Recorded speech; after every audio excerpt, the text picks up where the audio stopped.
Hey guys, Grady's mom here with a cooking video. Today I am going to make my baked mac and cheese. This is the same way that my mom made it when I was growing up. So that's just the way that I do it because hers is delicious, and who doesn't love their mom's food? That reminds them of their childhood. And who doesn't like mac and cheese? So for this recipe, it's pretty simple. One thing I will mention is the bacon is optional. Originally, I was going to make this with ham and broccoli, but I have no ham or no broccoli, so bacon it is. I have made this plain, meaning just cheese and no meat or veggies. Really, it's your preference. I like it with the bacon. So all you're gonna need to make this recipe is elbow noodles. I prefer the Barilla brand. Any brand will do, but the reason I prefer Barilla is if you can see very faintly, there's a little ridging on the pasta. I just think that for some reason that ridging really holds the cheese on better and it doesn't slide off. Again, regular non-Barilla pasta is fine, but you're gonna wanna use elbows. This is a big 2-pound box. I was originally gonna make the whole box, but I think I'm just gonna make about half. So about 1 pound, because it, pasta really doubles, gets a lot bigger when you boil it. So we're going to use elbows, some breadcrumbs for topping it because we're going to boil it and then bake it.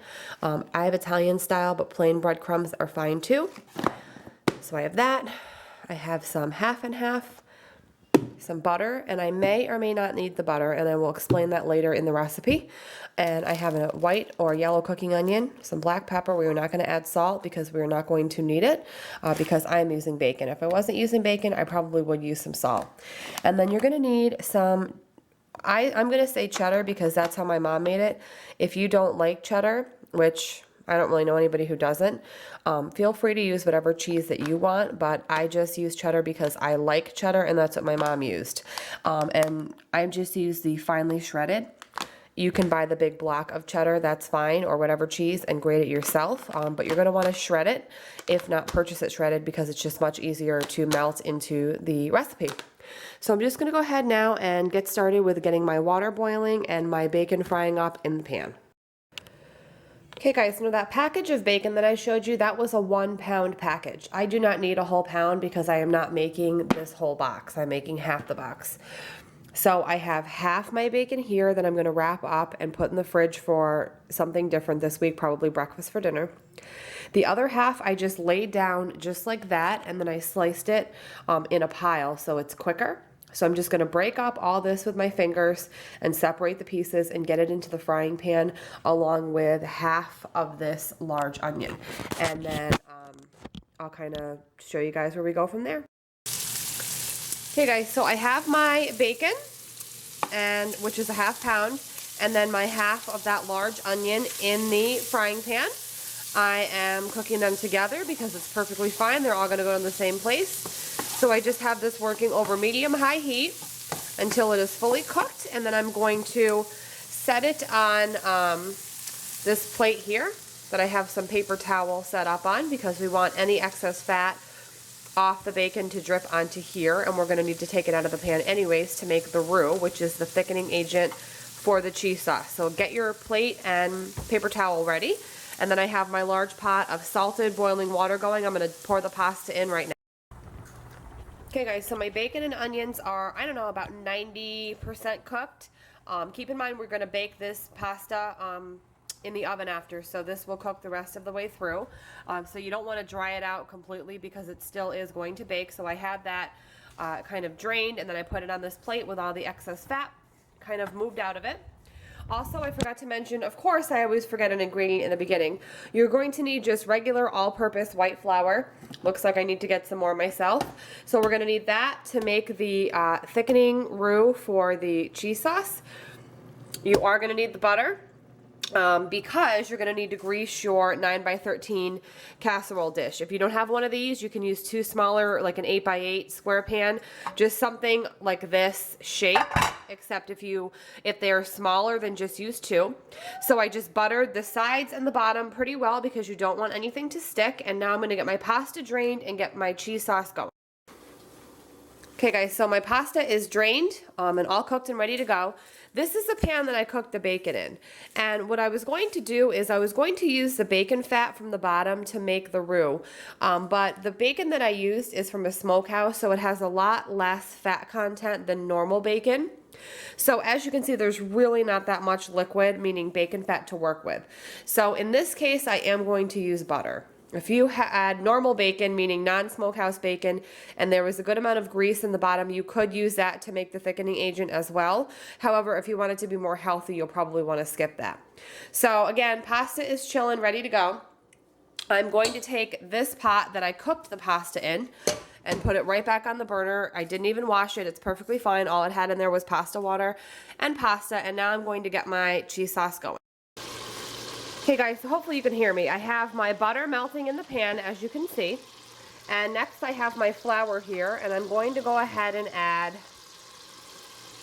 1, 2, 3, 4, sort of heaping spoonfuls. And as always, I will type up the instructions with the ingredients and the amounts in the bottom, like I always do. So I am stirring the flour into the butter, and I'm creating what's called a roux. Apologize for the condensation and the steaming up of the lens, but this is really hot. This is the most important step in making mac and cheese, believe it or not. If you don't do this and you just put your pasta with your cheese, it's not going to be good. You have to create a roux to create the cheese sauce, to thicken the cheese sauce. I've seen so many people boil pasta and throw cheese on it and bake it thinking that is macaroni and cheese. It is not. The key is this roux, trust me. All a roux is, guys, is a flour and a fat. That's all it means. It's just a fancy French word that's very intimidating. It's just flour and fat, whether you use oil with butter or oil alone with flour, butter and flour, bacon fat and flour. It just means some kind of a fat with flour. So I'm just letting this cook so it gets the raw flour taste out, and it kind of looks like polenta actually.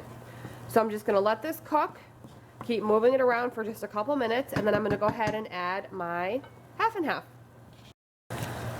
Okay guys, the roux has been cooking for a little while. I have my half and half now, and I'm going to go ahead and add that very slowly. Next, you're going to want to grab a whisk. Nothing else will do, trust me. Unless you want little balls of flour roux in your mac and cheese, you want to use a whisk. So I'm just going to keep incorporating this, and I'm going to keep adding a little bit more half and half. Again, I apologize for the steam on the lens, but I can't do anything about it because it's very hot. So again, I'm going to just keep whisking.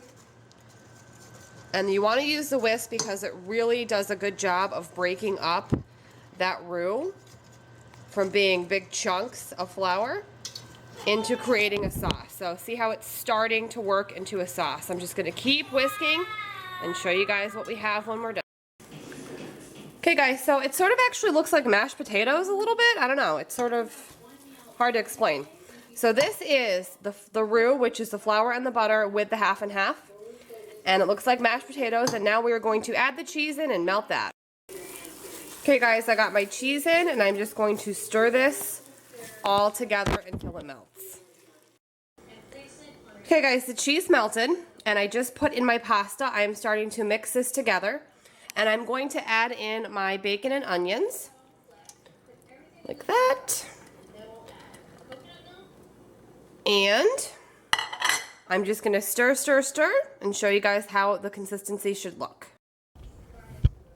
Okay guys, I don't know if you can see how, foggy the consistency is, but the cheese is all gooey and melted all over the noodles. The bacon is all incorporated, the onions.